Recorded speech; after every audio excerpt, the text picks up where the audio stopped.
Reinkarnasi Kaisar Iblis Abadi. Bab 1601. Kenapa kau bicara begitu banyak? Bawahanmu sudah kalah. Aku tidak percaya kau bisa membalikkan keadaan sendirian. An Yi berusaha melepaskan diri dari tekanan yang sangat besar dan bertukar pandang dengan An Shaotang, kakak. Meskipun mereka memiliki banyak dendam di masa lalu dan berpisah, dengan campur tangan Xiao Chen, kakak beradik itu sekali lagi mencapai kesepahaman diam-diam. Hukum alam tidak dapat diprediksi, seluruh surga berada di bawah satu pedang. Kedua sosok itu saling bertautan, jalan bergema, dan tubuh mereka berubah menjadi pedang surga dan pedang jalan. Dalam sekejap, waktu dan ruang terasa menyusut, dan dunia menjadi sunyi senyap. Hanya dua pedang yang bersinar dengan cahaya ilahi tertinggi, melesat menuju Raja Kegelapan Ungu. Namun, Raja Xian tetap setenang gunung, dengan mudah keluar dari batasan waktu. Menghadapi pedang kedua inkarnasi itu, ia dengan lembut mengangkat tangannya untuk menangkisnya. Dalam sekejap, semua fenomena aneh ditekan, waktu dan ruang kembali ke keadaan semula, dan bahkan An Yi dan An Shaotang dipukul mundur ke bentuk aslinya. Ibarat saat Anda hendak mengepakkan sayap dan terbang, tiba-tiba ada gunung besar yang menekan Anda, membuat Anda merasa sangat berat, tidak bisa bergerak, bahkan kesulitan bernapas, apalagi untuk lepas landas. Dharmamu sungguh menakjubkan. Tapi di dunia ini, tak ada dharma yang tak terkalahkan, yang ada hanyalah manusia yang tak terkalahkan.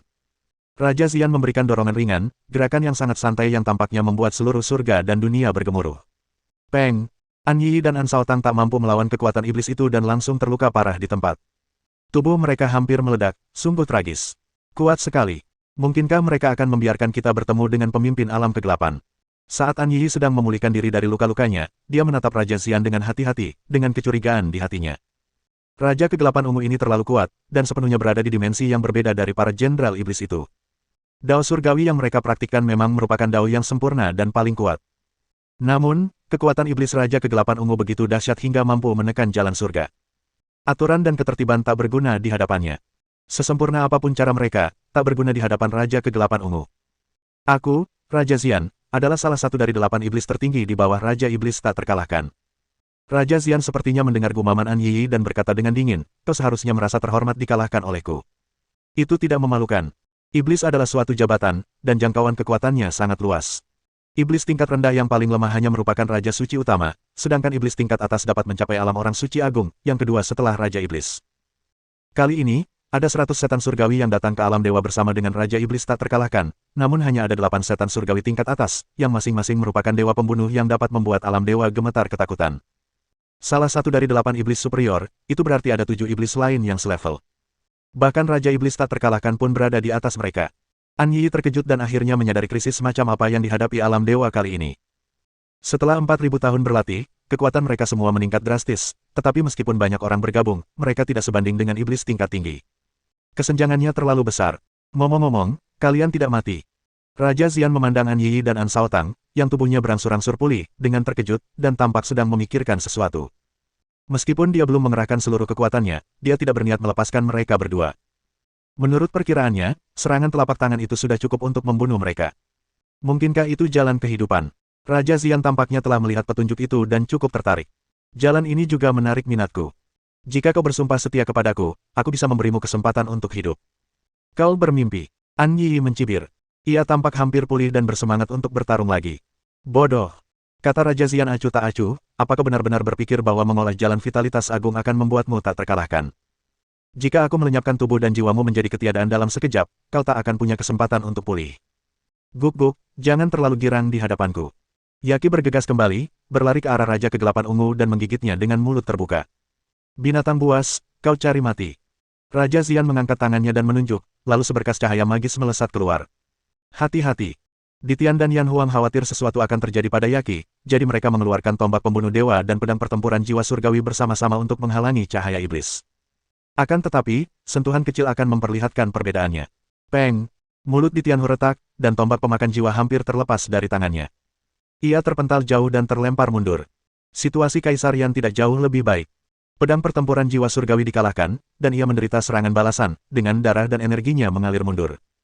Kau benar-benar merepotkan, kau bahkan tidak bisa mengurus dirimu sendiri. Tubuh Yaki gesit, secepat kilat. Ia dengan cepat menangkap Ditian dan Yan Huang, melepaskan kekuatan mereka. Pada saat yang sama, ia membuka mulutnya yang besar dan menelan berkas cahaya ajaib itu. Awalnya semua orang khawatir saat melihatnya, takut Yaki akan meledak. Namun tak disangka, perut Yaki malah membuncit lalu mengecil kembali, dan tidak terjadi apa-apa. Raja Xian menunjukkan ekspresi terkejut untuk pertama kalinya. Ia menatap Yaki dan bertanya, kamu anjing ras apa? Kamu anjing, aku naga. Teriak Yaki. Klan naga. Raja Xian mencibir, aku tidak tahu kalau klan naga punya wujud seperti ini. Sialan, kalau bocah itu tidak membuatku seperti ini dan membatasi kemampuanku, kenapa aku harus takut padamu? Yaki geram. Meskipun budidayanya tidak ditekan, bentuk ini tidak cocok untuk pertempuran dan memengaruhi kinerja. Yaki, sudah kubilang sebelumnya, kamu belum terbiasa dengan bentuk ini. Latihan membuat sempurna, berlatihlah lebih banyak lagi. Tiba-tiba terdengar suara tenang yang membuat semua orang merasa lega. Mengikuti suara itu, saya melihat Xiao Chen memimpin Ye Yufei, Xiao Yingsui, Meng Qing dan yang lainnya berjalan menuju sisi ini. Xiao Chen, kemari dan bantu kami. Sekalipun kita bersatu, kita takkan bisa mengalahkan orang ini. Ye Yanyao telah berubah dari wujud ekor 10 kembali ke wujud manusia karena dia tahu bahwa dia bukanlah tandingan Raja Kegelapan Ungu. Di antara mereka, hanya Xiao Chen yang memiliki kesempatan mengalahkan Raja Xian. Jika mereka tidak dapat mengalahkan Xiao Chen, maka mereka hanya dapat berbalik dan melarikan diri, tetapi mereka mungkin tidak akan dapat melarikan diri dan akan musnah di sini. Kau terlalu puas diri. Aku meningkatkan kekuatanmu agar kau bisa melindungi dirimu sendiri. Aku tidak pernah memintamu menjadi penyelamat. Kata Xiao Chen tanpa daya. Jika musuh semudah itu dikalahkan, itu tidak akan menjadi krisis.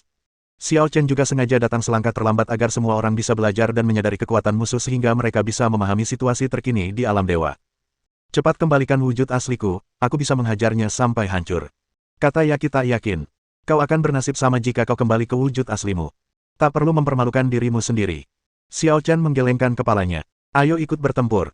Ye Yufei dan Xiao Yingsui saling berpandangan, yang satu mengeluarkan busur naga lilin dan yang lain mengeluarkan pedang pembunuh bulan. Namun, Xiao Chen menghentikan mereka dengan tangannya dan berkata, percuma saja kalian pergi. Orang ini sangat kuat. Sekalipun kalian bekerja sama, kalian takkan mampu menghadapinya. Xiao Chen, apakah kamu ingin melakukannya sendiri? Ye Yufei merasa ada yang tidak beres. Aku juga ingin melakukannya, tapi aku akan memberikan kesempatan ini pada Meng Qing. Bab 1602. Kekuatan Raja Xian belum pernah terjadi sebelumnya, dan semua orang merasakan tekanan luar biasa. Menurut mereka, selain Xiao Chen, tidak ada orang lain yang bisa mengalahkan Raja Kegelapan Ungu sendirian. Mereka bahkan tidak tahu apakah Xiao Chen bisa menang. Namun kini, Xiao Chen tidak mengambil tindakan sendiri, melainkan malah menyarankan agar Meng Qing melawan Raja Xian. Apakah ini gila? Semua orang berpikir begitu. Meng Qing, hati-hati, kekuatannya tidak jauh lebih buruk darimu. Xiao Chen memperingatkan. Meng Qing mengangguk dengan serius, lalu melangkah maju dan menghadap Raja Xian sendirian. Kau sepertinya terus-terusan menantangku. Raja Xian tampak sangat kesal. Ia menatap Meng Qing dengan dingin, wanita, apa kau tidak merasa kasihan? Aku tidak mengerti maksudmu. Kata Meng Qing dengan nada dingin. Pria itu sendiri tidak berani maju, meninggalkanmu, wanita lemah, untuk mati. Itu menunjukkan dia sama sekali tidak peduli dengan nyawamu. Raja Xian mencibir. Apa gunanya punya pria seperti itu? Lebih baik kau ikut aku saja. Bukannya dia tidak berani maju, hanya saja levelmu terlalu rendah, dia mungkin tidak meremehkanmu. Kata Meng Qing. Terlalu rendah. Ekspresi Raja Xian menjadi gelap, dan dia berkata dengan dingin, apakah kamu baru saja sampai di sini dan tidak mengerti situasinya?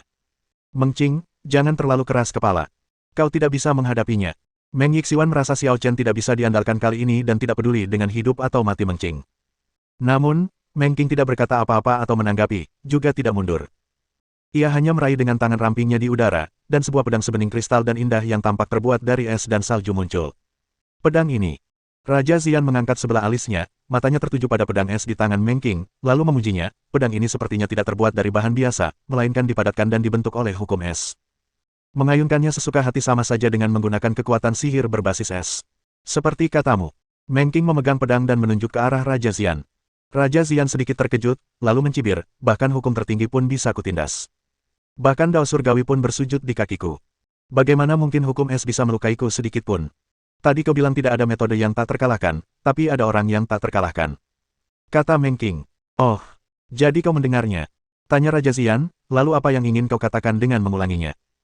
Hukum es memang lebih rendah daripada hukum tertinggi, tetapi mereka yang mempraktikkan hukum es belum tentu lebih rendah daripada mereka yang mempraktikkan hukum tertinggi. Begitu dia selesai berbicara, Bing Ning mengayunkan pedangnya pelan dan sosoknya tampak menghilang begitu saja. Raja Xian hanya merasakan kilatan sesuatu yang terang, menyebabkan dia berada dalam keadaan trans singkat. Ketika aku sadar kembali, aku melihat Meng Qing, yang awalnya berdiri di depanku, tiba-tiba muncul di belakangku. Klik. Dengan suara pelan, Raja Xian tiba-tiba menemukan retakan pada baju zirahnya. Bentuk retakan itu tampak seperti beku oleh embun beku dan terpotong oleh bilah tajam. Apa yang baru saja terjadi? Ye Yanyao dan An Yi sedikit bingung. Dia benar-benar memotong baju zirah Raja Xian dengan satu pedang. Ditian dan Yan Huang terkejut dan menatap Meng Qing dengan tak percaya.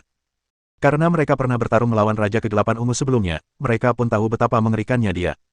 Yaqi, Ye Yanyao, An Yi, An Shaotang. Bahkan jika mereka semua bergabung, mereka tidak dapat mendekatinya, apalagi menyakiti Raja Kegelapan Ungu. Dalam sekejap, Meng Qing melakukan sesuatu yang tak terduga, tetapi tiba-tiba muncul dari depan Raja Xian ke belakangnya. Raja Xian tampak tidak bereaksi, dan baju zirahnya sudah retak. Jika bukan karena baju zirahnya, apakah Raja Xian akan terluka? Bagaimana dia bisa sekuat itu? Ye Yanyao merasa ada yang tidak beres dan bertanya pada Xiao Chen, apakah kamu memberinya perlakuan khusus? Omong kosong. Ini hasil jerih payahnya sendiri. Xiao Chen menepuk kepalanya. Kau pikir aku semudah itu ditipu? Saat latihan, aku melihatmu diam-diam menyeretnya ke tempat yang jauh. Jelas sekali kau berselingkuh. Ye Yanyao berkata dengan nada tak tenang, tidak, aku juga menginginkannya. Kau harus memperlakukanku sama rata. Mendengar ini, semua orang memandang Xiao Chen dengan aneh. Faktanya, Xiao Chen dan Meng Qing telah menghindari semua orang selama periode ini, dan Ye Yanyao bukanlah satu-satunya yang mengetahuinya, tetapi mereka tidak terlalu memikirkannya dan tidak menyelidikinya lebih lanjut. Namun, sekarang setelah Ye Yanyao mengatakan ini, ditambah dengan kekuatan Meng Qing yang luar biasa, mungkin Xiao Chen benar-benar memberikan perlakuan khusus pada Meng Qing. Akan tetapi, semua orang mengerti bahwa Xiao Chen lah yang memutuskan siapa yang akan ditolong. Mereka sudah menerima banyak bantuan dari Xiao Chen. Bagaimana mungkin mereka marah hanya karena Xiao Chen tidak memberi mereka cukup? Jika kamu benar-benar memiliki mentalitas ini, kamu tidak memenuhi syarat untuk menjadi teman Xiao Chen. Ada apa dengan perselingkuhan? Bisakah kau menggunakan kata-kata itu dengan benar? Siapa yang bisa kau salahkan jika kau tidak bekerja keras? Xiao Chen menyadari bahwa Ye Yanyao dan Ling Hujing memiliki kepribadian yang persis sama, dan terkadang mereka akan mengatakan sesuatu yang bisa mencekik orang sampai mati. Mengatakan bahwa dia memberinya perlakuan khusus memang benar, tetapi benih teratai kekacauan hanya diberikan kepada Meng Qing untuk sementara waktu, dan dua benih teratai kekacauan lainnya belum matang. Namun, benih teratai kekacauan belum mulai berefek pada tubuh Meng Qing. 90% kekuatan Meng Qing saat ini berasal dari jiwa leluhur. Inilah kelebihan Meng Qing sendiri, yang tidak membuat orang lain iri. Rubah kecil, jika kau ingin Xiao Chen memberimu perlakuan khusus, maka kau harus lebih memperhatikan perkembangan fisikmu. Pei Anqi terkekeh, bagaimana kau bisa dibandingkan dengan Meng Qing dalam kondisi seperti ini? Perkembangan fisik. Ye Yanyao sedikit bingung. Apa hubungannya dengan perlakuan khusus? Kalau kamu mau diperlakukan istimewa oleh Xiao Chen, tentu saja kamu harus membahagiakan Xiao Chen dulu. Sayangnya, kamu masih terlalu muda dan Xiao Chen tidak tertarik padamu, jadi tidak mungkin. Pei Anqi mengisyaratkan dengan nada sinting. Malaikat, jangan buat masalah lagi. Xiao Chen terdiam. Benarkah? Ye Yanyao tampak mengerti dan menunjuk dengan jarinya, jadi, kau dan Meng Qing benar-benar melakukan itu. Jangan berpikiran kotor begitu. Daripada menghabiskan waktu bergosip, kenapa tidak mendukung Meng Qing? Kata Xiao Chen dengan nada kesal. Aku akan bertanya sendiri pada Meng Qing nanti. Ye Yanyao menoleh ke arah Xiao Chen, berhenti berbicara, dan memperhatikan pertempuran antara Meng Qing dan Raja Xian dengan saksama. Yang lain juga tahu bahwa sekarang bukan saatnya bermain-main, dan mereka semua menatap dengan gugup ke medan perang di kejauhan. Meskipun gerakan pertama Meng Qing menghancurkan baju zirah Raja Xian, itu tidak menjamin kemenangan atas Raja Xian. Sejauh ini, Raja Xian belum bertarung dengan serius, dan aku bertanya-tanya berapa banyak jurus mematikan yang belum ia gunakan. Saya lihat, sekarang saya ingat. Raja Xian berbalik, keheranan dalam ekspresinya lenyap, digantikan oleh kelegaan dan sedikit kegembiraan. Apakah kau dari klan Es, pewaris orang itu? Raja Xian menatap Meng Qing dan pedang di tangannya, lalu berkata dengan penuh semangat, pantas saja aku merasa familiar dengannya, pantas saja. Apakah kamu kenal leluhurnya? Tanya Meng Qing. Tentu saja, meskipun dia perempuan, dia pernah menjadi orang yang paling kukagumi. Dia berani memasuki dunia gelap sendirian dan membunuh beberapa Raja Iblis sebelum mati kelelahan. Bab 1603. Dalam perang antara alam dewa dan alam kegelapan, kedua belah pihak saling menyerang. Alam kegelapan menyerbu alam dewa, dan alam dewa menyerbu alam kegelapan. Di antara para pahlawan yang berjuang menuju alam kegelapan dari alam ilahi, leluhur klan Es tak diragukan lagi adalah yang paling memukau. Dengan kekuatannya sendiri, ia membantai banyak orang di alam kegelapan dan bahkan membunuh beberapa Raja Iblis. Kemudian, diceritakan bahwa di dunia gelap muncullah sesosok makhluk gaib yang begitu kuatnya hingga leluhur klan Es yang kelelahan memilih untuk mati bersama makhluk gaib itu. Meskipun orang tersebut telah meninggal, sejarah dunia gelap akan selalu mengingat orang ini. Dunia gelap menghormati yang kuat, bahkan musuh pun bisa dihormati. Saat itu, Raja Xian belum menjadi iblis tingkat tinggi, bahkan belum memenuhi syarat untuk melawan leluhur klan Es. Ia hanya melihatnya dari jauh. Sekarang setelah dia tahu Meng Qing adalah keturunan leluhur klan Es, dia langsung menjadi gembira. Biar aku coba. Kau mewarisi begitu banyak darinya. Jangan rusak reputasinya. Kekuatan iblis Raja Kegelapan Ungu meledak, mendistorsi ruang dan waktu di sekitarnya dan mengacaukan aturan. Ledakan. Kehampaan itu retak, petir ungu dan hitam saling bertautan, dan tombak ajaib yang memancarkan kekuatan terlarang perlahan muncul dari celah itu dan terperangkap di tangan Raja Xian. Dengan tombak ajaib di tangan, kekuatan Raja Kegelapan Ungu mencapai puncaknya, membuat semua orang yang hadir kesulitan bernapas. Hati-hati. Raja Xian mengingatkan Meng Qing, lalu menusukkan tombak ajaibnya ke depan, seolah menembus dunia kuno dan modern. Miliaran bintang meledak menjadi debu di bawah kekuatan tombak tersebut. Melihat ini, Meng Qing tampak muram. Pedang leluhur bersinar dengan cahaya ilahi yang luar biasa, dan bunga-bunga es beterbangan di mana-mana, bersinar abadi. Es mendalam surga abadi kekacauan. Pedang kebenaran hakiki langsung berhadapan dengan tombak iblis yang menakutkan. Ledakan. Konflik pamungkas itu mengguncang miliaran mil langit berbintang, waktu dan ruang terpelintir menjadi bola, seakan kembali ke kekacauan, dan segala sesuatu hancur. Saya tidak tahu berapa lama sebelum ketertiban dan peraturan kembali normal. Namun, seluruh langit berbintang menjadi sunyi, pasukan iblis menghilang, Xiao Chen dan yang lainnya telah tiada, hanya Meng Qing dan Raja Xian yang berdiri di kedua ujung galaksi. Tengah. Meng Qing memuntahkan seteguk darah, dan pakaian putihnya menjadi merah cerah. Dia jelas terluka parah dan tidak dapat menahan kekuatan tombak ajaib Raja Kegelapan Ungu. Namun, dia tidak kalah. Karena situasi Raja Xian tidak jauh lebih baik darinya. Ledakan. Di seberang galaksi, baju zirah Raja Kegelapan Ungu hancur total, luka-lukanya terus bermunculan, tubuhnya terkoyak lalu tersusun kembali, namun setelah tersusun kembali, ia terus terkoyak lagi. Energi pedang Meng Qing dan kekuatan hukum tetap berada di tubuhnya, terus-menerus menyebabkan kehancuran, dan dia tidak dapat menghentikannya. Darah iblisnya terus mengalir, berkumpul menjadi aliran kecil di langit berbintang. Darah iblis begitu mengerikan hingga mampu mengikis ruang angkasa, memenuhi langit berbintang dengan aura aneh dan menyeramkan. Haha, bagus, bagus. Tak ada yang bisa menyakitiku separah ini selama bertahun-tahun. Aku mengakuimu sebagai penerusku. Raja Xian tidak mampu menahan luka-lukanya saat ini, jadi dia mengabaikannya begitu saja. Bagaimanapun, meskipun tubuh iblisnya terluka parah dan darah iblisnya terkuras, dia tidak akan mati. Dia mendongak dan menatap Meng Qing. Tidak ada kebencian di matanya, melainkan sedikit gairah dan keterkejutan. Ini tidak memerlukan persetujuanmu, tolong jangan terlalu memanjakan diri. Kata Meng Qing. Kenapa begitu kejam? Kata Raja Xian, kehancuran alam dewa sudah pasti. Kalau kau terus tinggal di perkemahan alam dewa, paling-paling kau akan berakhir seperti leluhurmu. Lebih baik kau ikut aku. Aku janjikan kau dan klan S era yang makmur. Kesampingkan keinginanku dan klan S, mari kita bicarakan janjimu ini. Apa kau yakin bisa memenuhinya? Tanya Meng Qing dingin. Saat kita bertarung tadi, kau punya puluhan ribu bawahan di belakangmu. Tapi kau tak kenal ampun dan menyerangku langsung dengan jurus pamungkasmu, yang mengakibatkan jiwa mereka hancur dan tubuh mereka tak tersentuh. Bagaimana pendapatmu tentang bawahan setiamu? Pada awalnya, Raja Xian dikepung oleh 100.000 prajurit iblis. Bahkan setelah diserang oleh Yaqi, Ye Yanyao dan lainnya, masih ada puluhan ribu orang yang tersisa. Namun saat ini, Raja Xian dan Meng Qing saling beradu jurus pamungkas, kekuatan mereka menyapu miliaran mil galaksi, dan puluhan ribu iblis pun tewas dalam sekejap. Mereka diciptakan olehku.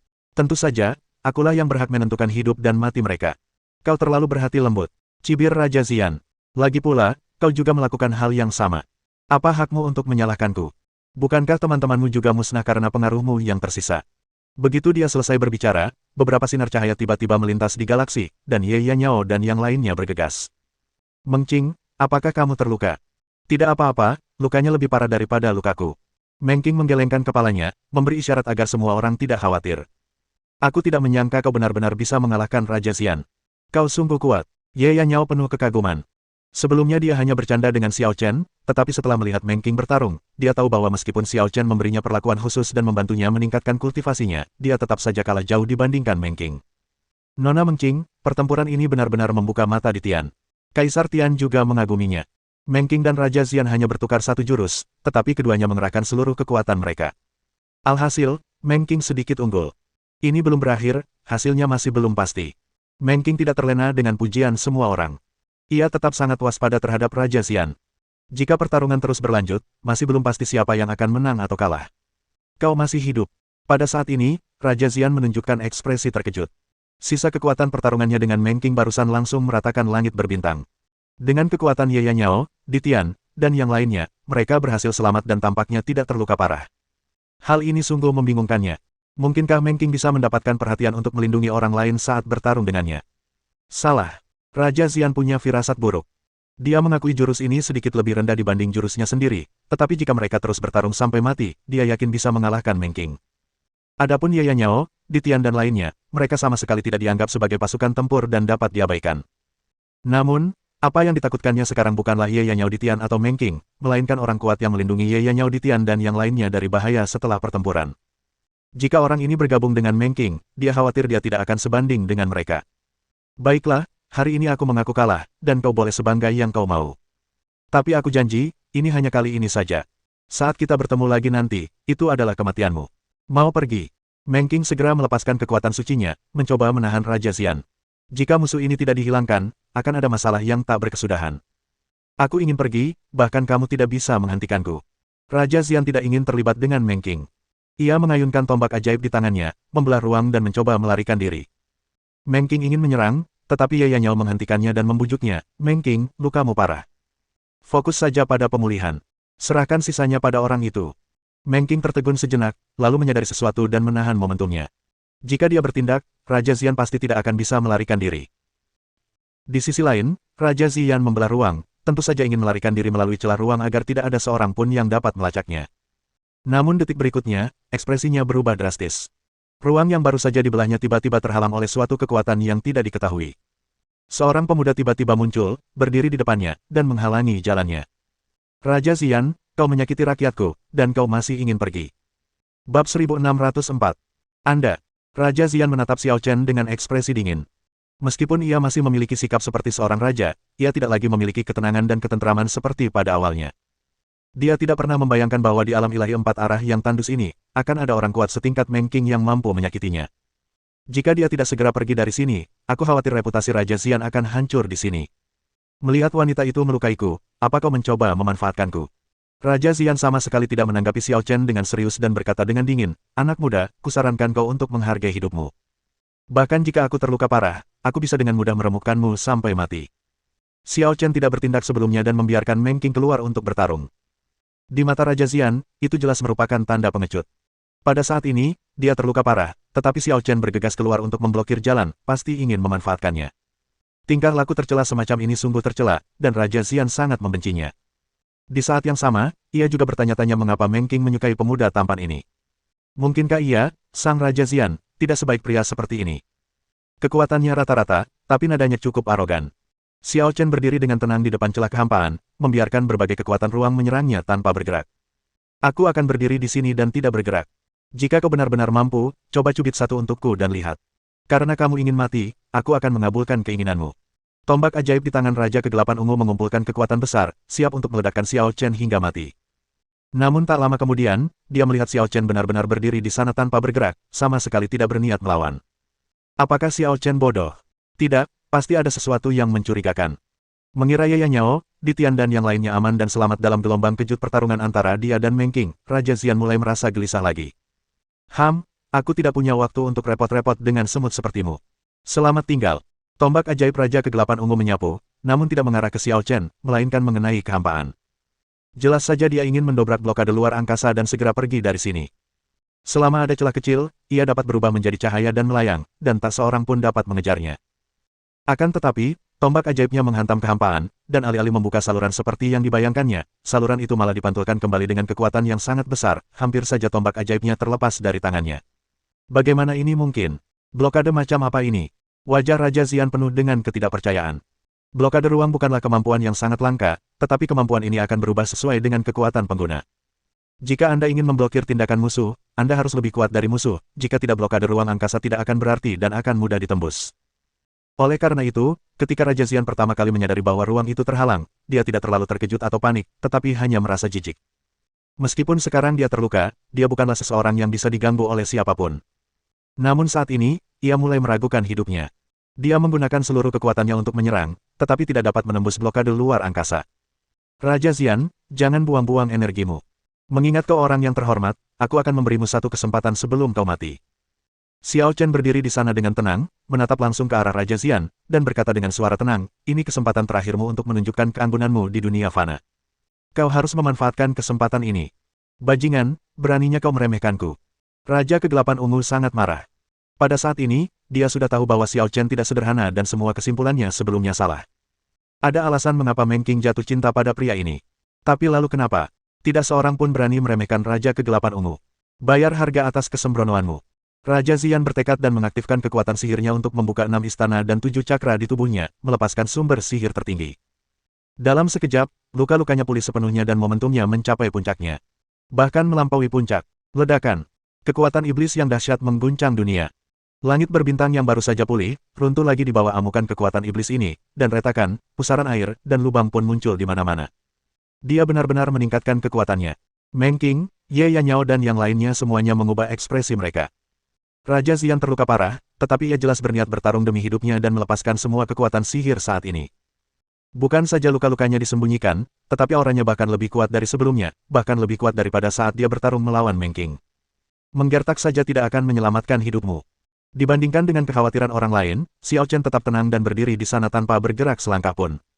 Penggertak. Teriak Raja Xian dengan marah, kalau begitu aku akan menunjukkan kepadamu apakah aku menggertak atau tidak.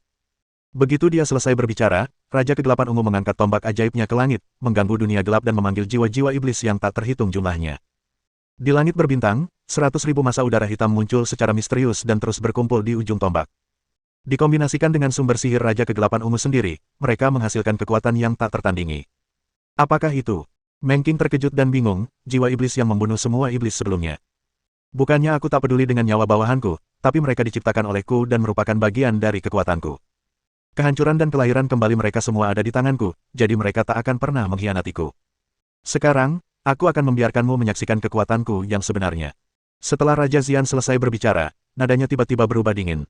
100.000 jiwa iblis meledak di ujung tombaknya, berubah menjadi energi iblis yang tak terbatas, menggulung miliaran sinar tombak dan membombardir Xiao Chen. Tembakan ini setara dengan serangan terkuat yang pernah dilancarkan Raja Xian seumur hidupnya. Ia bersumpah untuk membunuh Xiao Chen yang telah mempermalukannya. Mati. Melihat miliaran sinar tombak menelan Xiao Chen, Raja Xian merasa bahagia tak terlukiskan. Dia sudah mengantisipasi kejadian tersebut, Xiao Chen akan ditembak mati, dan ruang yang terhalang di sekelilingnya akan ditusuk seperti selembar kertas. Akan tetapi, mimpi indahnya itu hanya berlangsung sesaat, karena dilihatnya cahaya tombak yang bergelora itu tiba-tiba mengecil, menyusut dengan cepat pada kecepatan yang tidak masuk akal, mengembun menjadi sebuah sumber cahaya kecil, yang ditangkap oleh tangan Xiao Chen. Asal adalah awal dan akhir. Anda. Murid Raja Xian tiba-tiba menyusut, dan dia tidak percaya apa yang dilihatnya. Sepertinya kamu menggertak. Dengan kata-kata ringan, Xiao Chen dengan santai menghapus titik asal, lalu melangkah maju dan melewati Raja Xian. Ledakan. Sebelum Raja Kegelapan Ungu dapat berbuat apa-apa, tubuh iblisnya tiba-tiba meledak, dan energi iblis yang tak berujung bergulung dan mengembun menjadi gugusan api hitam. Benih setan. Xiao Chen mengangkat tangannya, mematikan api hitam, dan memeriksanya sejenak seolah-olah sedang melihat mainan. Simpan saja untuk saat ini, mungkin akan berguna. Memikirkan hal ini, Xiao Chen melemparkan segel, lalu menyingkirkan benih iblis, lalu berbalik kembali ke Meng Qing dan yang lainnya. Ada apa denganmu? Xiao Chen mendapati Ye Yanyao, Ditian, Pei Anqi, Si Hongyan, dan yang lainnya menatapnya dengan heran, seolah-olah mereka bodoh dan tidak sadarkan diri untuk waktu yang lama. Apa kau masih manusia? Kau membunuh Raja Xian begitu saja. Ye Yanyao ingin sekali mencubit dirinya sendiri, merasa seperti sedang bermimpi. Sebelumnya, mereka semua bergabung dan bertempur sampai mati, tetapi mereka dengan mudah ditekan oleh Raja Xian dan pada dasarnya tidak memiliki kekuatan untuk melawan. Bahkan jika Meng Qing mengambil tindakan, baik dia maupun Raja Xian akan menderita kerugian, terutama karena Raja Xian belum memainkan semua kartunya. Namun sekarang, Raja Kegelapan Ungu, yang telah melepaskan sumber sihirnya dan mencapai tingkat kekuatan sihir yang lebih tinggi, dihancurkan oleh Xiao Chen dengan begitu mudahnya. Bab 1605. Raja Kegelapan Ungu ini hanyalah salah satu dari 8 iblis surgawi tingkat atas, dan kekuatannya tidak sekuat itu. Raja iblis tak terkalahkan yang memimpin mereka adalah yang terkuat. Xiao Chen menggelengkan kepalanya dan berkata tanpa daya, jadi, tidak perlu ribut-ribut, dan jangan terlalu senang. Perang ini tidak akan berakhir semudah itu. Kupikir setelah 4.000 tahun berkultivasi, kekuatan kita akan mencapai tingkat tertentu, tapi aku tidak menyangka. Kaisar Tian mendesah. Dia keluar dari pengasingannya dengan penuh kegembiraan dan ingin melakukan sesuatu yang besar, tetapi kenyataan memberinya pelajaran yang sulit. Awalnya ia berencana untuk menantang pemimpin dunia gelap, tetapi akhirnya ia dibunuh seketika oleh iblis tingkat tinggi.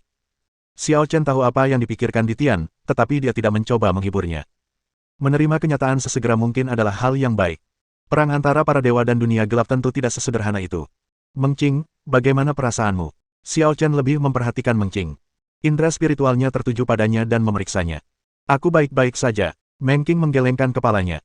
Dia juga memahami cara hidup hebat dari Chaos Green Lotus, dan dengan Chaos Lotus Seeds di tubuhnya, luka-lukanya pulih dengan cepat. Bagus. Ini pertarungan pertamamu. Kau belum menguasai penggunaan kekuatanmu. Kalau tidak, kau pasti bisa mengalahkan Raja Kegelapan Ungu. Karena Xiao Chen bertekad untuk mendukung Meng Qing, tentu saja dia akan memberinya arahan yang benar dan objektif. Ini sama sekali tidak bias. Lagi pula, jika terjadi pertempuran berbahaya di masa depan, Meng Qing akan selalu berada di garis depan. Semakin kuat kekuatannya, semakin besar pula tanggung jawabnya, yang sebenarnya memberi tekanan pada Meng Qing. Yah, aku memang merasakannya saat bertarung dengan Raja Xian. Aku gagal mengerahkan seluruh kekuatanku. Meng Qing mengangguk. Dia memang tidak mahir menggunakan kekuatan sekuat itu dan membutuhkan lebih banyak pengalaman bertarung sungguhan. Tenang saja, ayo kita lihat klan S dulu. Saat Meng Qing bertarung dengan Raja Xian, Xiao Chen membuat penghalang lain di luar penghalang klan S, sehingga memastikan keselamatan klan S. Jika tidak, saat itu juga seluruh klan S akan hancur menjadi abu. Meng Anqi, Yong Feng, Xing Hai, Dongao dan tokoh-tokoh utama lainnya dari klan S menghela napas lega ketika mereka mengetahui bahwa bahaya telah berakhir, dan keluar untuk menyambut Xiao Chen dan yang lainnya. Xiao Chen, terima kasih padamu kali ini. Kalau tidak, klan S pasti akan hancur. Meng Anqi menghela napas, merasa sangat beruntung. Tidak mudah bagi klan S untuk bertahan sampai sekarang. Mereka pasti telah menerima bantuan dari beberapa ahli, kan? Xiao Chen sebenarnya sudah mengetahui triknya sejak lama. Pasukan tempur setingkat Raja Kegelapan Ungu seharusnya bertempur di surga atas. Jelas tidak masuk akal baginya untuk muncul di alam dewa empat arah. Terlebih lagi, penghalang klan S jelas telah diperkuat oleh kekuatan eksternal, dan diperkirakan dapat menahan serangan orang kuat tingkat bijak agung. Raja Xian juga mengatakan di awal bahwa dia sedang menunggu seseorang. Semua tanda menunjukkan bahwa klan S mendapat bantuan para ahli, itulah sebabnya mereka mampu bertahan sampai sekarang dan tidak dikalahkan oleh klan iblis. Memang, beberapa tahun yang lalu, wilayah bintang awan mengalir diserbu oleh para iblis, dan klan S kami tak mampu melawan. Tepat ketika kami diambang kepunahan, seseorang misterius datang dan memperkuat penghalang untuk kami. Para iblis telah menyerang selama beberapa tahun, tetapi belum mampu menembus penghalang. Inilah sebabnya mereka menarik perhatian Raja Kegelapan Ungu. Raja Kegelapan Ungu sedang mengincar orang misterius itu. Apakah kamu tahu identitas orang misterius itu? Tanya Meng Yixuan, siapa yang bisa membantu klan S seperti ini? Kelihatannya, sangat mirip seniormu. Kata Meng Anqi ragu-ragu. Seniormu Beixuan. Meng Yixuan dan Meng Qing sama-sama terkejut. Mu Beixuan memang merupakan santo pelindung wilayah bintang Liu Yun dan dapat disebut sebagai guru terbaik. Namun hari ini, perspektif mereka berbeda. Kekuatan Mu Beixuan tidak ada apa-apanya di hadapan orang yang benar-benar kuat. Bagaimana mungkin dia bisa membangun penghalang yang bahkan iblis pun tidak bisa hancurkan? Sudah kuduga. Xiao Chen tidak terkejut. Dia sudah menduga itu Mu Beixuan sejak awal. Mereka tampak sangat mirip, tetapi kepribadian mereka sangat berbeda. Selain membantu kami memasang penghalang, sikap mereka sangat dingin, seolah-olah mereka tidak mengenal kami. Kata Meng Anqi. Tuan muda, apakah Anda tahu sesuatu? Tanya Meng Qing. Mu Beixuan yang kau lihat sebelumnya hanyalah inkarnasi. Seharusnya dia sudah kembali ke wujud aslinya sekarang. Namun, dia pernah membantu klan S, yang membuktikan bahwa dia masih memiliki ingatan tentang Mu Beixuan. Kata Xiao Chen. Jadi begitulah. Kata Meng Qing pada dirinya sendiri. Aku mungkin akan bertemu dengannya nanti, tapi sulit untuk mengatakan apakah dia akan menjadi kawan atau lawan. Kata Xiao Chen. Lupakan saja, jangan bahas ini. Situasi di alam dewa sedang sangat serius saat ini, dan aku berencana untuk segera kembali ke langit atas. Yixuan, bagaimana kalau kau tetap di klan S dan mengurus situasi ini? Ning Qingxuan dan Yan Qingcheng belum ditemukan. Meskipun Xia Xiyun berada di Liga Tiandao, dia belum tentu 100% aman, jadi Xiao Chen tidak berani menganggapnya enteng. Aku mengerti. Kalian hanya perlu berhati-hati. Aku tidak bisa membantu kalian di medan perang di sana. Aku hanya bisa membersihkan para prajurit di alam ilahi empat arah. Kata Meng Yixuan. Xiao Chen, aku juga berencana untuk tinggal. Kata Silier, Istana Si Huang dan Istana Jiwa 12 Naga perlu dibangun kembali. Selain itu, pasti ada iblis di alam ilahi empat arah lainnya yang perlu disingkirkan. Tuan, kita juga harus kembali ke alam Dewa Utara untuk mengambil alih situasi ini. Kata An Yi, jika kita pergi ke medan perang di surga atas, kita hanya akan menjadi beban. Mendengar ini, Xiao Chen mengangguk dan berkata, kalau begitu kalian tetap di sini. Jika terjadi sesuatu, segera hubungi aku. Raja Xian datang ke alam ilahi empat arah hanya kebetulan. Umumnya, iblis yang bisa datang ke sini tidak terlalu kuat. Pada akhirnya, Meng Yixuan tetap tinggal di klan S, Silier, Sisiner, dan Luo Zihan membangun kembali Istana Si Huang, Duan Qingchang dan Feng Tianyu membangun kembali 12 Istana Jiwa Naga, dan An Yi, An Shaotang, Huang Fuyuruo, dan Wen Renlingmeng kembali ke alam Dewa Utara. Ye Yanyao, Ditian dan Yan Huang memilih untuk pergi ke surga atas bersama Xiao Chen. Tak perlu dikatakan lagi, Meng Qing, Ye Yufei, Xiao Yingsui, dan Pei Anqi pasti selalu mengikuti Xiao Chen. Sebelum pergi, Xiao Chen membantu semua orang mengaktifkan gerbang pemanggilan sehingga mereka dapat menghubungi satu sama lain kapan saja ketika mereka menghadapi bahaya. Dalam 20 tahun terakhir, api peperangan telah menyebar ke banyak sudut dunia suci. Aliansi Tiandao tetap diam, dan para elit dewa utama menghindari pertempuran, menyebabkan para iblis menjadi lebih sombong dan membunuh orang-orang tanpa ampun di alam dewa. Hampir setengah wilayah 6 surga superior telah tercemar oleh kegelapan dan dihuni oleh iblis. Akan tetapi, para iblis tidak hidup di tanah, melainkan membangun kota-kota iblis di langit, yang merupakan gambaran kekuasaan mereka atas dunia dewa. Sekarang, kemanapun Anda pergi di surga atas, selama Anda melihat ke atas, Anda dapat melihat kota-kota iblis melayang. Meskipun pemandangan itu spektakuler, namun tidak diragukan lagi hal itu merupakan hal yang memalukan bagi semua makhluk di dunia dewa. Tepat saat Xiao Chen membunuh Raja Xian, Raja Iblis yang tak terkalahkan, yang tertidur karena bosan di salah satu kota iblis yang paling megah, membuka matanya. Raja Iblis, apa yang terjadi? Di dalam istana, seorang perwira iblis wanita yang bertugas di sampingnya bertanya dengan lembut. Dia telah melayani Raja Iblis tak terkalahkan selama bertahun-tahun dan merupakan orang yang paling dipercaya dan disukainya. Dia bisa memahami arti tatapannya. Oh, sesuatu yang menarik telah terjadi.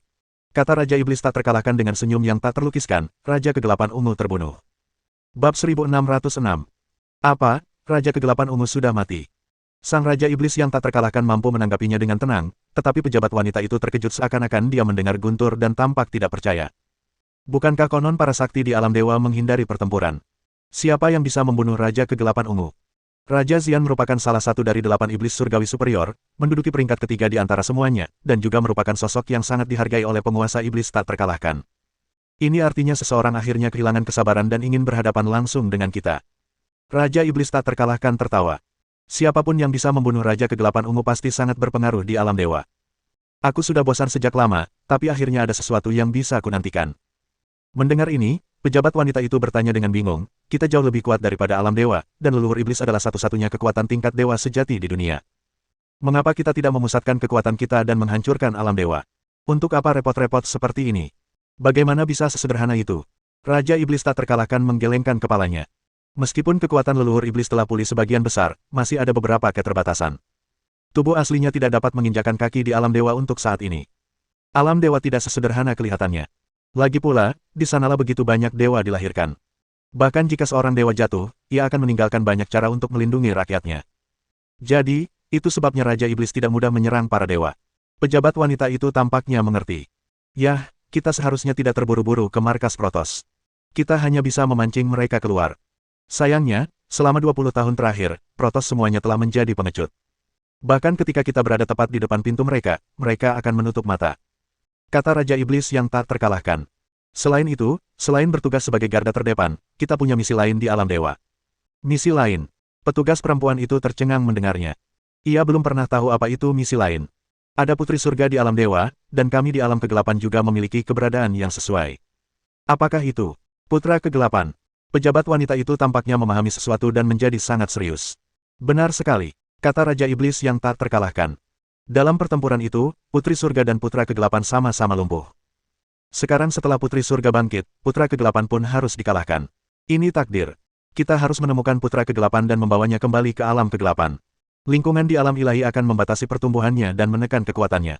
Kalau begitu, ini memang mendesak. Lalu kenapa Raja Iblis tidak memerintahkan pencarian putra kegelapan? Petugas wanita itu terkejut.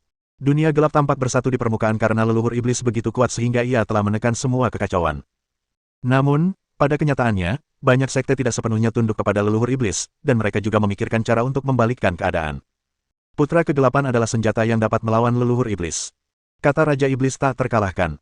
Sama seperti ada lebih dari selusin klan dewa, ada juga banyak faksi di alam kegelapan, dan klan iblis hanyalah salah satunya.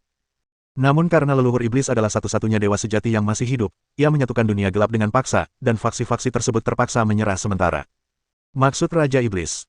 Ada orang-orang dari faksi lain yang berpura-pura patuh dan juga mencari putra kegelapan. Tanya pejabat wanita itu dengan heran. Tentu saja, kata Raja Iblis yang tak terkalahkan. Putra kegelapan mampu melawan leluhur iblis. Terlebih lagi, dalam hal status historis, ia bahkan lebih unggul daripada leluhur iblis dan diakui sebagai pemimpin sah oleh dunia gelap. Jika seseorang dengan motif tersembunyi menemukan putra kegelapan terlebih dahulu dan memanfaatkannya untuk keuntungan mereka, mereka dapat menggulingkan kekuasaan leluhur iblis. Apakah Raja Iblis takut ada mata-mata dari faksi lain yang bersembunyi di antara kita?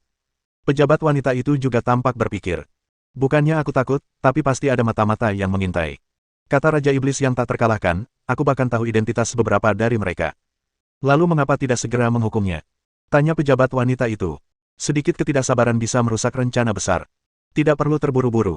kata Raja Iblis tak terkalahkan. Aku diam-diam telah mempercayakan tugas menemukan putra kegelapan kepada orang lain. Kau dan dia adalah orang-orang yang benar-benar bisa kupercaya. Sisanya tidak bisa dikesampingkan sebagai mata-mata. Pejabat wanita itu tersanjung mendengar hal ini. Ia berlutut dengan satu kaki dan berkata, dengan rahmat dari Raja Iblis, aku akan tetap setia kepadamu. Jika aku melanggar sumpah ini, langit dan bumi tidak akan menoleransinya. Baiklah, kau sudah bersamaku selama bertahun-tahun, tentu saja aku percaya padamu. Raja Iblis tak terkalahkan melambaikan tangannya dan berkata, kau turun duluan. Aku ingin menyelidiki asal-usul orang kuat yang membunuh Raja Kegelapan Ungu.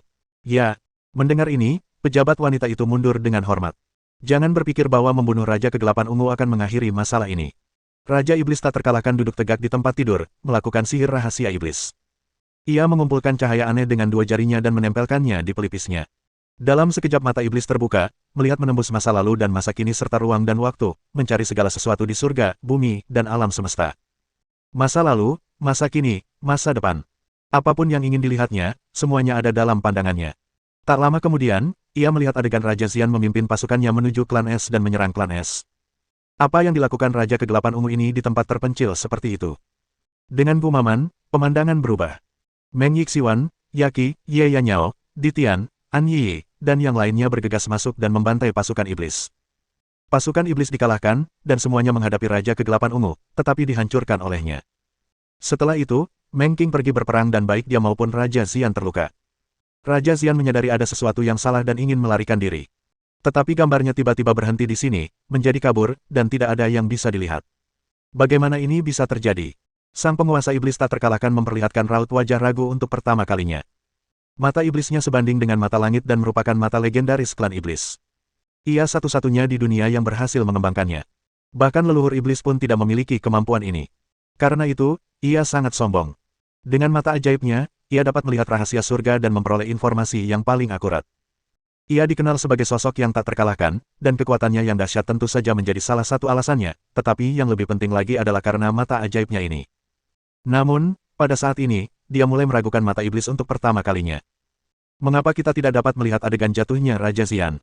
Meskipun Raja Xian dilukai oleh Meng Qing, dia tahu bahwa Meng Qing tidak akan pernah bisa membunuh Raja Xian. Terlebih lagi, Raja Xian jelas berniat mundur dan bertekad untuk pergi. Siapa yang bisa menghentikan dan membunuhnya? Sepertinya masalahnya tidak sesederhana itu. Sang Raja Iblis tak terkalahkan merenung. Tiba-tiba, ruang di dalam istana terpelintir dan sesosok misterius tiba-tiba muncul, membuat Sang Raja Iblis tak terkalahkan tertegun dan waspada. Siapa yang berani masuk ke sini? Sang Raja Iblis yang tak terkalahkan bersiap menyerang dan membunuh penyusup itu dengan satu pukulan. Jangan marah, Raja Iblis tak terkalahkan. Aku di sini hanya untuk memberimu nasihat. Sosok misterius itu terungkap, tetapi wujud aslinya tidak terlihat, seolah-olah dia telah menggunakan kekuatan magis yang luar biasa untuk menyembunyikan penampilan dan auranya. Beri aku petunjuk.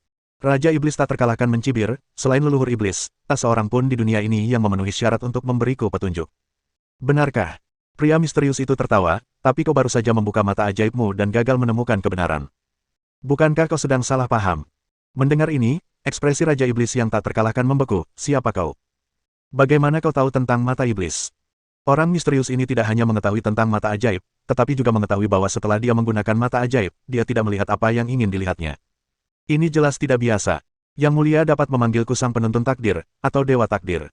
Bab 1607. Dewa Takdir.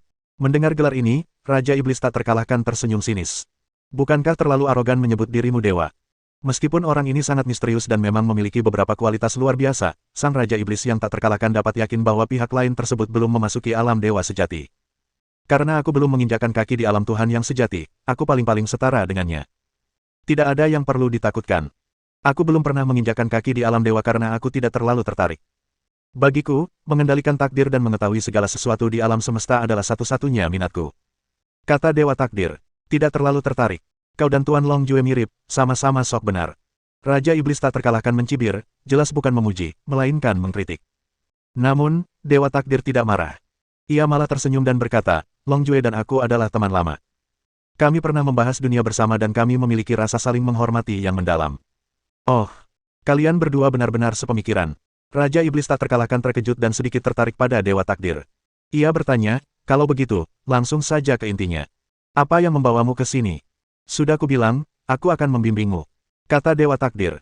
Raja Kegelapan Ungu telah tumbang, dan kau pikir kau bisa dengan mudah menemukan pembunuhnya. Tapi kenyataannya, mata ajaibmu tidak efektif, tidak mampu mengungkap identitas pembunuhnya. Tahukah kau siapa yang membunuh Raja Kegelapan Ungu? Tentu. Siapa itu? Orang lain yang kau cari. Kata Dewa Takdir. Orang lain. Raja Iblis yang tak terkalahkan terkejut dan bertanya, apakah kau berbicara tentang Putra Kegelapan? Benar. Kata Dewa Takdir, dialah yang membunuh Raja Kegelapan Ungu. Tidak mungkin. Sang Raja Iblis tak terkalahkan membantah, bagaimana mungkin Putra Kegelapan membunuh rakyatnya sendiri? Salah satu dari kita. Apa yang memberimu ilusi ini? Dewa Takdir tersenyum dan menggelengkan kepalanya. Putra Kegelapan itu arogan dan mendominasi, melakukan apapun yang diinginkannya. Dia bahkan mengabaikan para dewa masa lalu. Jika dia memprovokasi seorang Raja Kegelapan Ungu, akankah dia membiarkannya pergi hanya karena dia berasal dari kubu alam kegelapan? Tentu saja aku mengerti. Maksudku, jika pihak lain itu benar-benar Putra Kegelapan, Raja Xian tidak akan memprovokasinya. Itu sama saja dengan mencari kematian. Kata Raja Iblis tak terkalahkan. Ini bukan salah Raja Xian. Raja Xian mungkin tidak pernah mengenalinya sebagai Putra Kegelapan. Kata Dewa Takdir. Putra Kegelapan telah tertidur selama ribuan tahun dan baru saja terbangun. Selama itu, ia telah mengalami beberapa perubahan yang menarik. Bahkan kau, Raja Iblis, tidak akan mengenalinya jika kau melihatnya. Bagaimana mungkin? Tanya Raja Iblis tak terkalahkan ragu, Putra Kegelapan melambangkan kegelapan tertinggi. Dia memiliki aura yang unik, dan siapapun di dunia gelap dapat dengan mudah mengenalinya. Itulah sebabnya mereka bilang ada perubahan tak biasa yang terjadi padanya. Belum lagi dia tak bisa lagi memperlihatkan aura Putra Kegelapan, ada fakta mencengangkan lain yang mungkin tak bisa kau bayangkan bahkan jika kau memeras otakmu. Kata Dewa Takdir dengan penuh minat. Benarkah? Aku ingin mendengar lebih banyak tentangnya. Kata Raja Iblis tak terkalahkan. Dia dan pemilik hati Tian Dao Linglong saling mencintai. Kata Dewa Takdir dengan tenang dan perlahan. Kau yakin tidak bercanda? Raja Iblis tak terkalahkan, yang awalnya tidak menyangka Dewa Takdir akan memberitahunya informasi berguna, juga terkejut dengan hal ini. Musuh bebuyutan, Putri Surga dan Putra Kegelapan, yang hampir binasa bersama di masa lalu, dapatkah mereka saling jatuh cinta dalam kehidupan ini? Cerita yang dibuat-buat tidak mungkin sekasar itu, kan? Percaya atau tidak, ini fakta yang sudah terjadi. Kata Dewa Takdir. Saat kebangkitannya, Putra Kegelapan tampaknya telah sepenuhnya melupakan identitas dan misinya. Ia kini hidup sebagai manusia biasa. Jika kau tidak bertindak untuk membangkitkan ingatannya yang tersembunyi, aku khawatir ia akan menjadi musuhmu dan memihak alam dewa untuk menghadapimu, alam kegelapan. Ini, Sang Raja Iblis tak terkalahkan mengerutkan kening. Masalah ini sangat penting dan bahkan dia tidak berani menganggapnya enteng. Kenapa aku harus percaya padamu? Tanya Raja Iblis yang tak terkalahkan dengan dingin, karena tidak ada orang lain yang bisa mengenali Putra Kegelapan, bagaimana kau bisa tahu? Jalan takdirku melampaui mata iblismu. Apa yang tak terlihat oleh mata iblis, dapat diprediksi oleh jalan takdirku. Kata Dewa Takdir. Lagi pula, aku sudah tahu tentang Ye Zifeng dan Xia yang bersembunyi di alam dewa. Aku bahkan sengaja mengganggu mereka, menyebabkan Ye Zifeng kehilangan ingatannya. Ini hanya membuktikan bahwa kau punya niat jahat dan menyimpan niat jahat. Raja Iblis tak terkalahkan mendengus dingin, lagi pula, kau berasal dari kubu alam dewa, jadi kau harus berharap alam dewa akan memenangkan pertempuran ini. Kalau kau berpikir begitu, berarti kau meremehkan Dewa Takdir. Kata Dewa Takdir, aku tidak peduli dengan kelangsungan hidup alam dewa. Yang kupedulikan adalah nasib Putra Kegelapan yang tak terduga. Takdir yang tak terduga. Raja Iblis tak terkalahkan mencibir mendengar ini. Jadi, ada hal-hal yang tak bisa kau lihat juga. Aku benar-benar mengira kau maha kuasa. Jika aku benar-benar maha tahu dan maha kuasa, itu akan membosankan. Alasan takdir menarikku adalah karena ia ilusi dan tak terduga. Kata Dewa Takdir. Sang Raja Iblis tak terkalahkan terdiam mendengar hal ini, seolah tengah berpikir dan menimbang sesuatu. Setelah beberapa saat, dia melanjutkan, karena kau begitu khawatir tentang Putra Kegelapan dan datang kepadaku secara khusus tentang hal ini, aku yakin kau sudah menyusun rencana untuk melawannya. Haha, kau memang Raja Iblis yang tak terkalahkan. Pantas saja kau disukai oleh leluhur iblis. Dewa Takdir tertawa, aku akan memberimu dua saran. Kau bisa memutuskan sendiri apa yang harus dilakukan. Bicaralah. Raja Iblis tak terkalahkan tidak sepenuhnya mempercayai Dewa Takdir, tetapi tidak apa-apa untuk menganggap masalah ini sebagai kebenaran. Pertama, rangsang Putra Kegelapan, biarkan dia kembali ke sifat aslinya dan kembali ke alam gelap. Aku yakin kau akan menemukan cara untuk melakukannya. Kata Dewa Takdir. Kedua, jika Putra Kegelapan benar-benar telah tersesat dan menolak untuk bertobat, mengapa tidak melenyapkannya sebelum dia bangkit sepenuhnya? Usulanmu sungguh berani. Sang Raja Iblis yang tak terkalahkan mencibir, itulah Putra Kegelapan, dan kau ingin kami membunuhnya. Kenapa menipu dirimu sendiri? Apa kau, atau lebih tepatnya leluhur iblismu, tidak pernah berpikir untuk menghancurkan Putra Kegelapan? Tanya Dewa Takdir. Jika Putra Kegelapan tumbuh dewasa, ia akan sepenuhnya mampu melawan para dewa, dan ia akan memiliki banyak pendukung. Leluhur iblis akhirnya telah menyatukan dunia gelap dan menjadi satu-satunya makhluk tertinggi. Apakah kau benar-benar bersedia menyerahkan tahtamu kepada Putra Kegelapan? Sang Raja Iblis tak terkalahkan terdiam lagi setelah mendengar ini. Pada saat ini, dia sangat mengagumi dan bahkan takut pada Dewa Takdir di depannya. Tampaknya Dewa Takdir mengetahui segalanya. Leluhur Iblis memintanya untuk mencari putra kegelapan secara diam-diam, tentu saja karena ia ingin mengendalikan kartu truf ini di tangannya sendiri, daripada mencari ayah untuk disembah dan membiarkannya melampaui dirinya sendiri. Jika putra kegelapan tidak bisa dikendalikan, maka seperti kata Dewa Takdir, singkirkan saja dia dan selesaikan masalah ini untuk selamanya. Dunia yang gelap hanya membutuhkan satu makhluk tertinggi. Bab 1608. Sebenarnya, sangat mudah bagi Xiao Chen untuk membuka saluran spasial. Ia dapat dengan bebas menjelajahi alam dewa tanpa bantuan senjata sihir.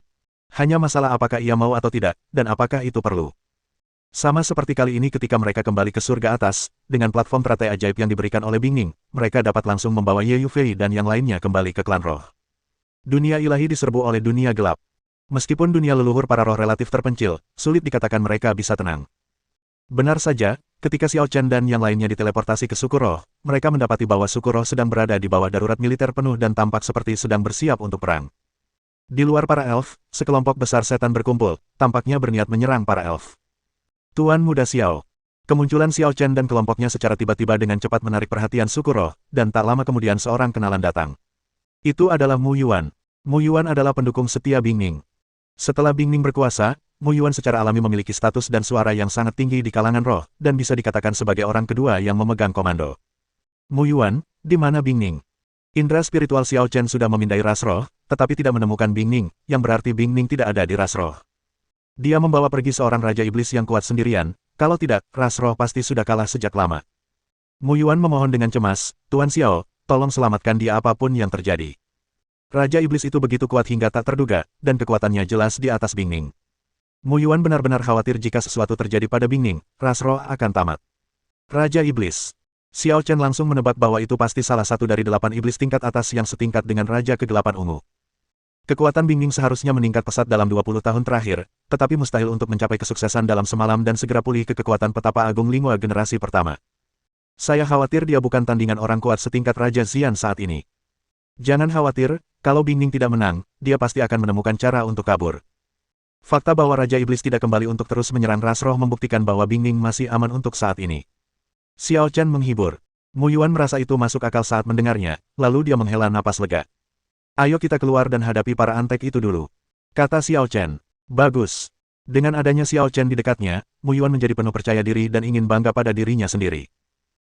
Di luar ras roh, pasukan iblis besar yang terdiri dari ratusan ribu iblis sedang menyerang penghalang ras roh.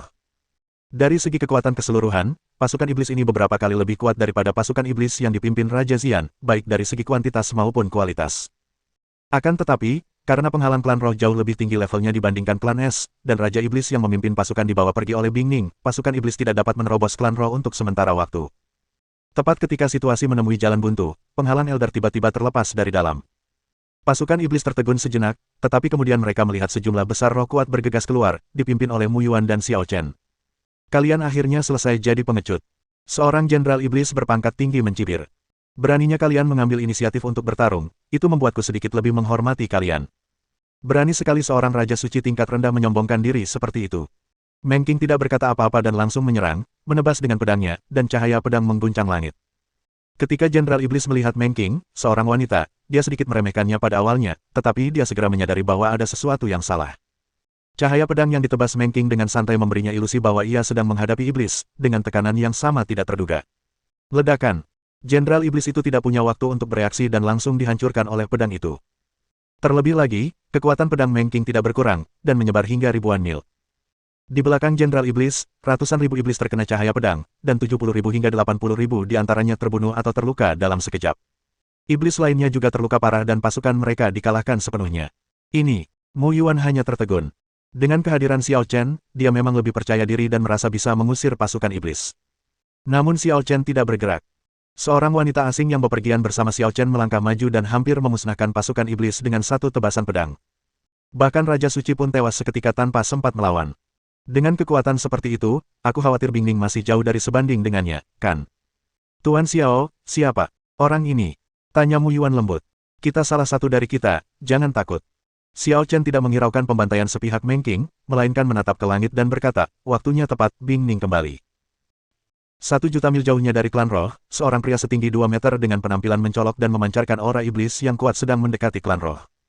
Dengan kekuatannya, ia sepenuhnya mampu mencapai ras roh dalam sekejap, tetapi ia tidak terburu-buru. Ia tampak terbang perlahan dengan sengaja, sesekali menggunakan indera spiritualnya untuk memindai bagian belakang. Tak lama kemudian, senyum muncul di bibirnya. Sesuai dugaan, kau berhasil menyusulku. Lelaki itu berhenti dan menoleh ke arah gadis yang cepat menyusulnya dari belakang. Gadis itu berkulit cerah dan berwatak halus, tetapi ia tampak terluka dan agak berantakan. Ia dengan cemas mengejar pria itu, takut ia akan melakukan sesuatu yang akan menyakiti para elf. Raja Changding, apa yang akan kau lakukan? Gadis itu menatap pria itu, matanya penuh amarah. Aku hanya ingin bertanding sendirian dengan Resi Agung Lingua yang legendaris. Raja Changding menatap gadis itu tajam dan berkata dengan penuh penyesalan, sayangnya, Resi Agung Lingua telah kehilangan kemuliaannya. Ia tidak berani menghadapi seranganku secara langsung, dan terus bersembunyi serta mengulur waktu. Raja Changding, salah satu dari 8 iblis tingkat atas di bawah Raja Iblis tak terkalahkan, berada di peringkat keempat dalam hal kekuatan, dengan selisih yang sangat tipis antara dirinya dan Raja Xian, yang berada di peringkat ketiga. Ia bahkan sempat berpikir bahwa dirinya berada di atas Raja Xian dan peringkatnya salah. Gadis itu secara alami adalah Bingning. Raja Changding memimpin bawahannya untuk menyerang suku roh. Bingning tahu bahwa mereka tidak akan mampu mengalahkan mereka, jadi ia pergi sendiri untuk memancing Raja Changding pergi. Selama pengejaran, Bingning terluka setelah bertarung dengan Raja Changding. Ia pun tidak berani melawan Raja Changding secara langsung dan terus melarikan diri atau bersembunyi. Bingning tidak tahu berapa lama dia harus bersembunyi, tetapi hanya dengan menahan Raja Changding, ras roh akan memiliki kesempatan untuk bertahan hidup. Meskipun dia bukan tandingan Raja Changding, dia meminjam kekuatan langit, dengan cerdik menyembunyikan keberadaannya, dan berurusan dengan Raja Changding selama beberapa bulan. Akan tetapi, Raja Changding tampaknya sudah mulai bosan dengan permainan kucing-kucingan ini, dan benar-benar menyerah serta langsung menuju ke suku roh. Jelas ini kebalikan dari apa yang dimaksudkan. Raja Changding tahu bahwa ia ingin melindungi ras roh, jadi ia terbang langsung kembali ke ras roh, berpura-pura menghancurkan ras roh dan memaksanya untuk muncul. Meskipun dia tahu itu jebakan, Bingning tidak punya pilihan selain memakan umpan itu dan tidak punya pilihan lain. Kau harus tahu bahwa aku bukan lagi Sage Agung Lingua seperti dulu, dan aku belum pulih sepenuhnya. Jika kau punya nyali, beri aku waktu 100 tahun. Dalam 100 tahun, aku pasti akan melampauimu. Kata Bingning dingin. Provokasi. Raja Changding mencibir, aku tidak punya kebiasaan memelihara harimau untuk menyakitiku. Hal yang paling bijaksana adalah melenyapkanmu selagi kau lemah. 8 iblis surgawi itu tidak lebih dari itu, hanya dengan sedikit keberanian ini. Kata Bingning sinis. Terserah kau saja. Raja Changding menatap Bingning dengan kekuatan iblisnya, tempat ini hanya 1 juta mil jauhnya dari suku roh. Sebaiknya kau jangan mencoba melarikan diri lagi, atau aku akan segera menghancurkan suku roh. Ekspresi Bingning menjadi gelap saat mendengar ini, dan dia menggertakkan giginya dan siap untuk bertarung. Karena dia telah menggulingkan kekuasaan garis keturunan leluhur dan menjadi pemimpin baru para elf, dia harus bertanggung jawab atas ratusan juta orang. Jika jalan buntu, dia harus berdiri di depan. Bab 1609. Raja Changding, ayo. Bingning bertekad bulat. Ia mengerahkan seluruh energi spiritualnya dan mengerahkan segenap kemampuannya, siap bertarung sampai mati. Jika memungkinkan, yang terbaik adalah binasa bersama Raja Changding. Sangat bagus. Melihat pemahaman Bingning, Raja Changding pun menjadi bersemangat untuk bertarung. Petapa Agung Lingua yang legendaris adalah salah satu dewa terkuat saat itu. Bahkan Raja Iblis tak terkalahkan pun akan menunjukkan rasa hormat ketika menyebut namanya. Jika dia bisa mengalahkannya hari ini dan membawa kembali kepalanya, itu akan menjadi prestasi yang hebat, dan namanya, Raja Changding, pasti akan menggemparkan dunia gelap. Kali ini, ia harus menggantikan posisi Raja Xian. Tetapi pada saat ini, napas Bingning tiba-tiba terhenti, semua kekuatannya lenyap, dan dia kembali normal, dengan sedikit kejutan di wajahnya. Apakah kau siap untuk menyerah? Tanya Raja Changding dengan dingin. Haha, Raja Changding, kita tidak bisa bertarung hari ini. Izinkan aku memperkenalkanmu pada lawan yang pasti akan memuaskanmu. Ikuti aku. Bingning berkata demikian dan terbang langsung ke arah para peri. Raja Changding mengerutkan kening. Bingning mengkhawatirkan para roh dan ingin melindungi mereka. Bukankah seharusnya ia berusaha menjauhi mereka sebisa mungkin? Mengapa sekarang ia justru berinisiatif untuk mendekatkan diri kepada para roh? Apakah ini tipuan? Begitu pikiran itu terlintas di benaknya, Raja Changding segera menyangkalnya, katanya, jelas itu tipuan. Kau ingin menakut-nakutiku seperti ini. Bagaimana bisa semudah itu? Raja Changding agak meremehkan, mengira Bingning sedang mempermainkannya. Dan mundur selangkah, jika Bingning benar-benar punya cara lain, apakah dia, Raja Changding yang bermartabat, masih takut padanya? Memikirkan hal ini, Raja Changding mengikuti Bingning dari dekat. Xiao Chen, ini benar-benar kamu. Ketika Bingning kembali ke klan Es, dia segera melihat bahwa pasukan iblis Raja Changding telah menderita banyak korban dan klan Es telah meraih kemenangan besar. Di samping Mu Yuan berdiri Xiao Chen, Ye Yufei dan Xiao Yingsui. Dia menyerah bertarung dengan Raja Changding dan berlari kembali ke klan roh karena dia merasakan napas Xiao Chen. Seharusnya tidak dianggap terlambat, kan? Xiao Chen tersenyum pada Bing Ning. Dia hanya menyadari kalau Bing Ning ada di dekatnya, jadi dia sengaja melepaskan auranya agar Bing Ning bisa merasakannya. Bing Ning terluka, tetapi cederanya tidak serius dan cukup istirahat sebentar.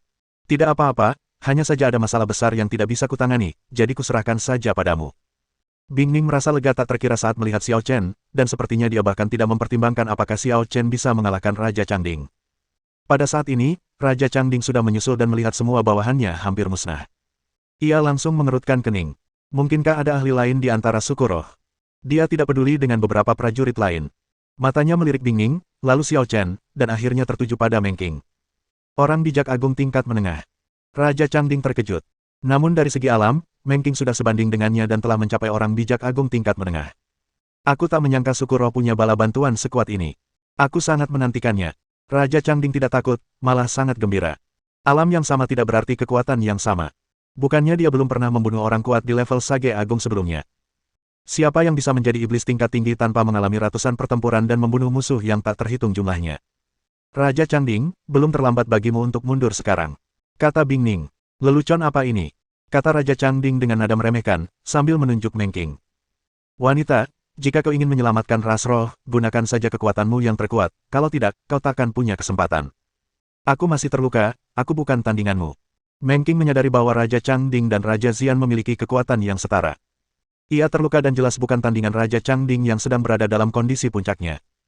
Apakah kalian berencana untuk menyerah pada ras roh? Raja Changding bingung. Karena mereka tidak berencana untuk bertindak, mengapa repot-repot datang dan mendukung ras roh? Tentu saja tidak. Meng Qing menggelengkan kepalanya, aku bukan lawanmu. Begitu selesai berbicara, Xiao Chen melangkah maju dan muncul di hadapan Raja Changding. Ia berkata dengan tenang, bagaimana kalau aku menjadi lawanmu? Kamu. Raja Changding menatap Xiao Chen dari atas ke bawah.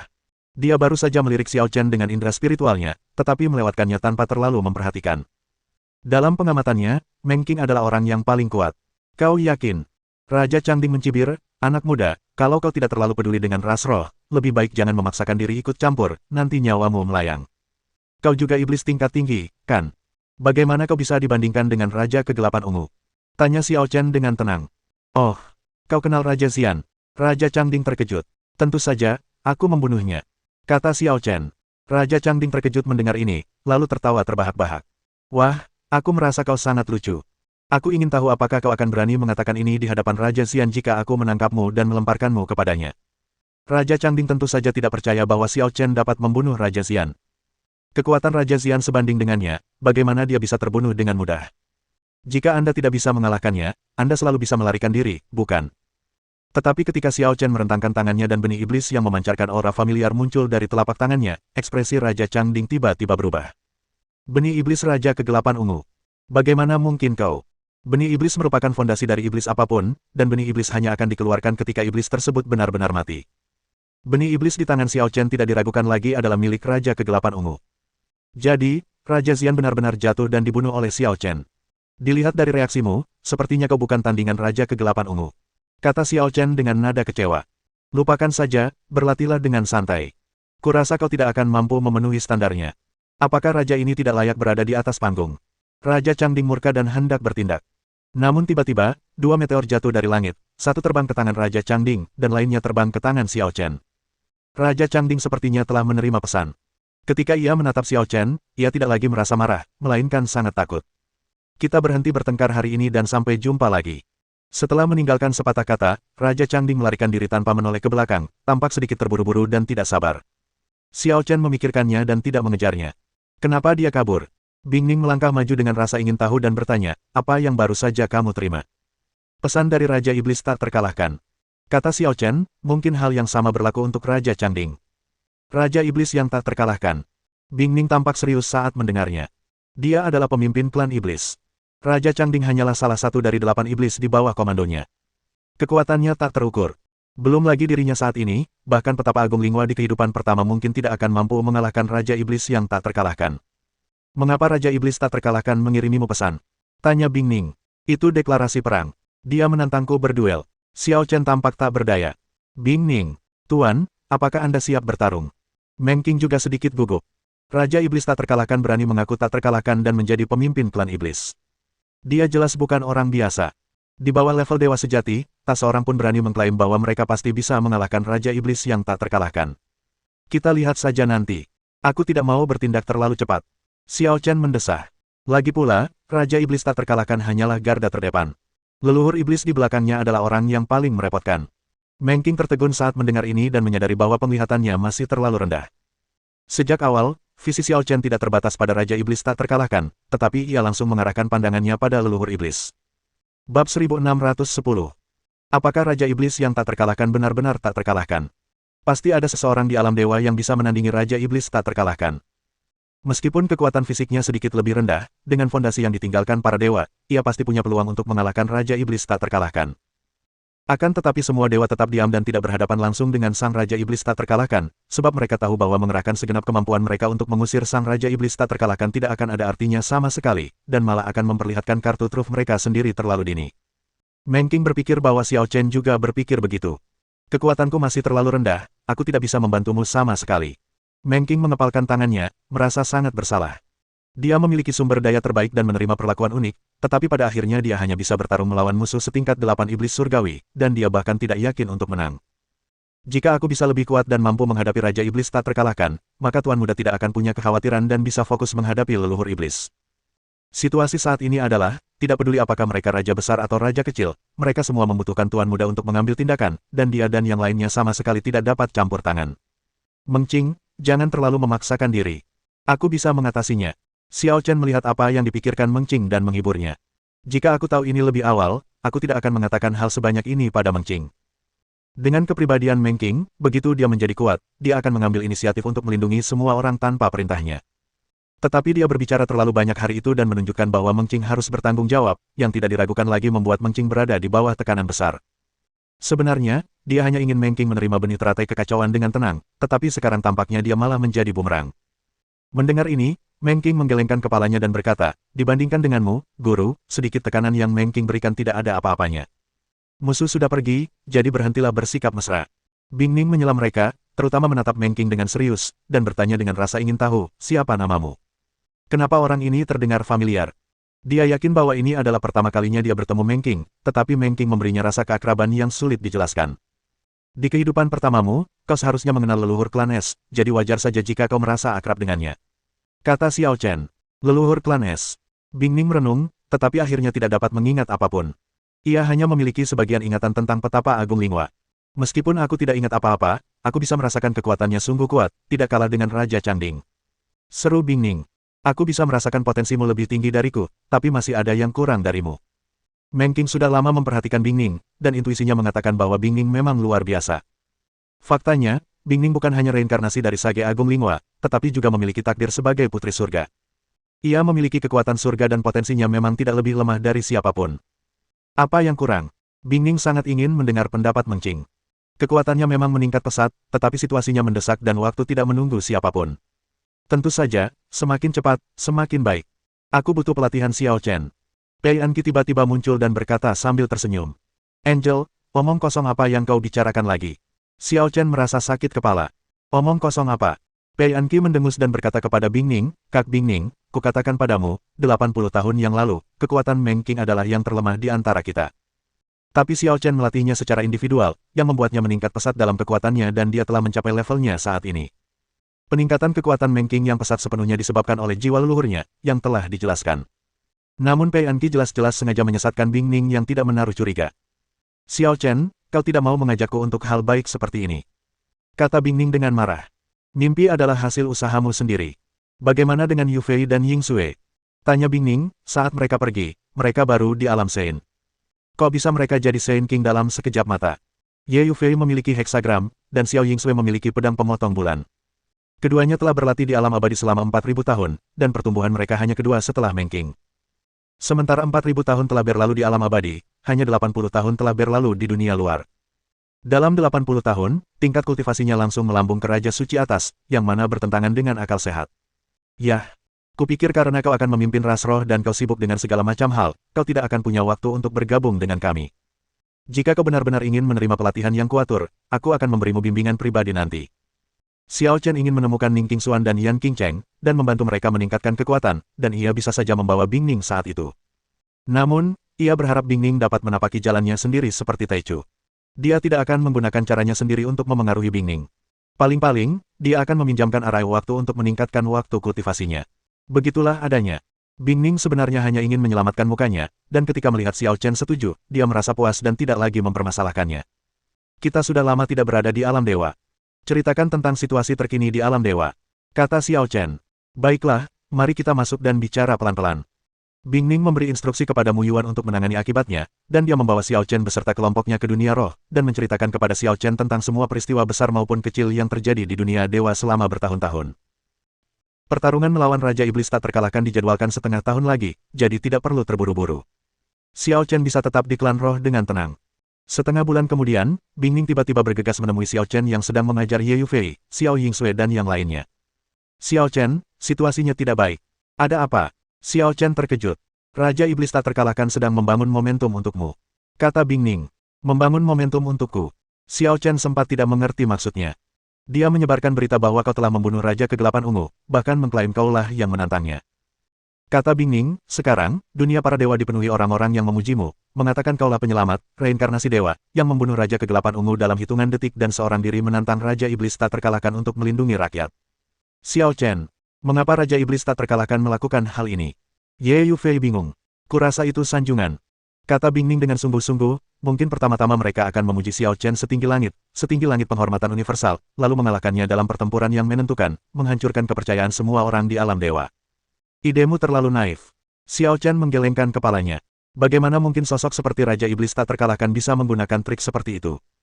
Alam kegelapan ingin memusnahkan alam ilahi dan membunuh semua makhluk hidup. Cara menghancurkan kepercayaan semua orang ini sama sekali tidak perlu. Lalu menurutmu apa yang terjadi? Bingning sedikit tidak puas dan selalu merasa bahwa dirinya benar. Aku tidak tahu. Xiao Chen mengangkat bahu. Aku tidak tahu kenapa kau masih membantahku. Bingning membelalakan matanya. Dia pikir Xiao Chen punya ide cemerlang, tapi hanya ini. Lagi pula, ini tidak sesederhana yang kau pikirkan.